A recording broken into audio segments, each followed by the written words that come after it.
I'm Thomas Wilding. I work on rivers and streams, water science. Over the last few years, we've been working with a group of 30 scientists to produce a State of Environment report for the Waikato region.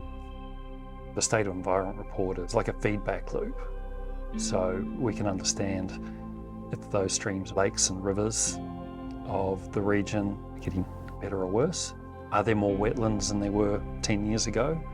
It's a big challenge for us to turn that information into something people can understand. And so there's a team of scientists bringing all that information together that feeds into that, a couple of pages of text. And it still only goes back so far, back to the 1980s for our water quality.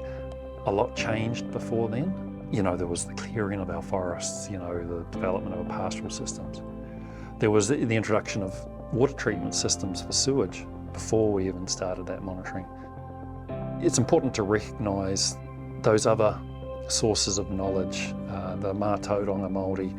Although we haven't tried to make the State of Environment report the source of that traditional knowledge, but we do recognise it and hope that people will use that information, those points that we bring together alongside Tauranga Māori and other sources.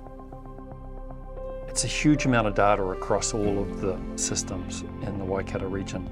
36,000 times, somebody's climbed down into a stream and filled a bottle to get a sample. 6.5 million data points for our flow monitoring, that dates back to the 1960s.